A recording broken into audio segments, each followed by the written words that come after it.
A teaser trailer for Avengers Doomsday has leaked online. Now, I'm not going to show you any of the stills from it. It's very low resolution. But in this teaser, Steve Rogers, played once again by Chris Evans, is seen in the past, in the timeline he ended up in with Peggy Carter, his happy ending from the end of Endgame. And he gets off his motorcycle, enters his house, looks at his Captain America suit and holds his baby in his arms. And it says, Steve Rogers will return in Avengers Doomsday. Now, since this was leaked, there's been another leak, which is some audio of Thor. I'm assuming it's real, but we'll see. But anyway, just in relation to the Steve Rogers teaser, these appear to be character teasers that they're doing as opposed to full proper trailers. Nevertheless, the Steve Rogers trailer confirms some long-standing rumors about the film. Spoilers ahead, by the way. Apparently, when Steve Rogers went back in time to put the Infinity Stones back to their proper places throughout history, and when he chose to stay with Peggy, he created some kind of temporal incursion that has led to lots of big problems across time and ultimately leads to the events that give rise to Doctor Doom. I hate this idea. I do not like it at all. If it turns out to be true, it completely destroys the happy ending of Endgame, in my opinion. When Steve finally gets to end up with Peggy, I think it was perfect and they should have left it there. But imagine taking the happy ending of any movie and then doing a sequel where that very happy ending is the reason for the conflict in the next story. I think it's a dreadful disservice and a sullying of Endgame's legacy. Now, I love time travel as a sci-fi concept, but this does not sound like the best application of it. By going back in time and building an alternate history, Steve Rogers has somehow messed with the multiverse and historical events. Anyway, we'll get more into that right after this. On the subject of building something historic, check out today's sponsor, Heroes of History, which is a free-to-play strategy and hero collection game for mobile and web browsers, which lets you build something historic, an entire civilization across time. I'm a casual gamer, but I like games that offer variety and PvP combat. You'll get plenty of both with Heroes of History. I began with a pitiful stone settlement, and before too long, it had grown through the centuries into a full-blown metropolis, all while collecting legendary heroes like Hercules, George Washington, Cleopatra, and Sun Tzu. The combat's fierce and frenetic, but it's the planning and strategizing I find most compelling. There's plenty to keep you occupied while you attempt to summon another historical figure, including research, developing a powerful battle lineup, live events, and cooperative play. There's more than enough to keep you coming back, and always something going on, like the winter event happening right now till December 26th, so you can grab some festive rewards while leveling up. I enjoyed the time travel storyline and cozy atmosphere of the game's graphics. The heroes aren't just generic, they have their own specific identities and attributes.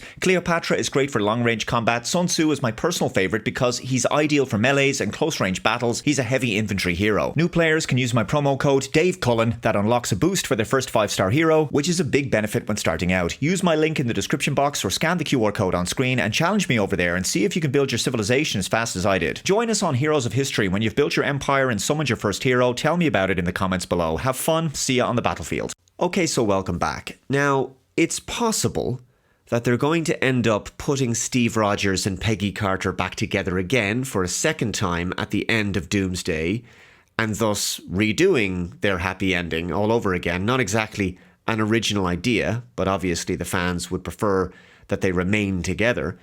But everything about this time travel in Doomsday, it sounds chaotic and messy to me. And if you recall, the time travel in Endgame was messy enough as it was. There was a lot of talk of these messy, chaotic, branched timelines and the potential consequences of lifting the Infinity Stones from different points across history. As Bruce Banner, Hulk, warns him, you have to return the stones to the exact moment you got them, or you're going to open up a bunch of nasty alternative realities and all of the calamity that might ensue from that. And I suspect Avengers Doomsday is going to be playing on a lot of that. It's going to lean into the consequences of those events. But it just feels like reheating narrative leftovers. And, you know, the story from Endgame is done, and you don't want to be going back there again and messing with that stuff. You should really leave well enough alone. So when you're doing these kinds of confusing time travel multiverse stories, I think the rest of your film should really be kept relatively straightforward, as simple as possible. But really, when you think about it, how can they? How can Doomsday be anything other than a very convoluted, messy movie because there's going to be so many characters and different superhero groups.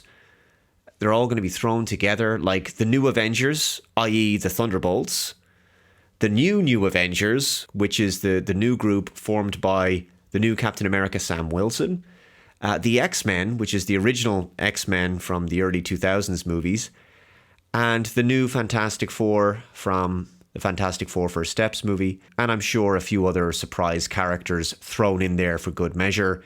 You can be sure there's going to be a lot of surprise cameos along the way in this movie, in both Avengers Doomsday and later in the sequel, Secret Wars. You can bet on that for sure. Either way, messing around with the concluding events of Avengers Endgame is a mistake. And I think they shouldn't have done this. Look, Endgame has its flaws. It's not as strong as Infinity War. I think most people will agree. But the final few scenes, the last half an hour, I think is really exceptional.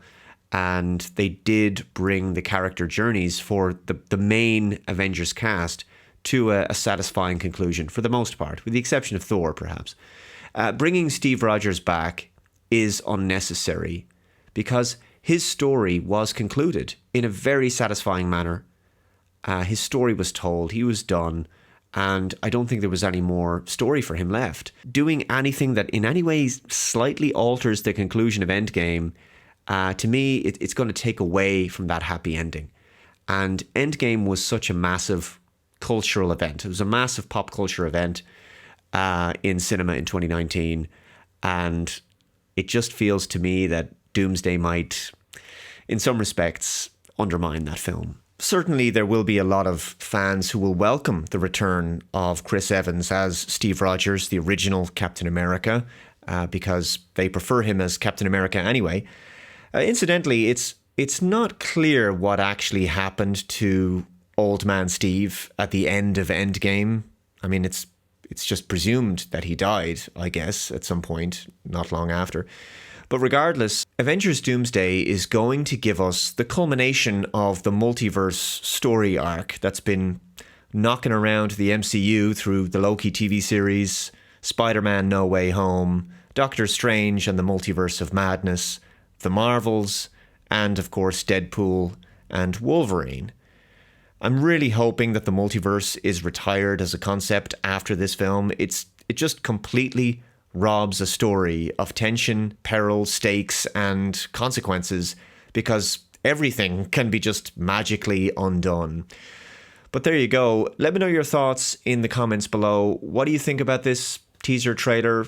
Has it made you even remotely excited for Avengers Doomsday coming out next year? Thanks a lot for watching, guys. If you haven't already, please subscribe to the channel, hit that notification bell to be notified of future updates, and please share the video out there, hit that like button, take care, and I shall see you in the next one. Bye-bye.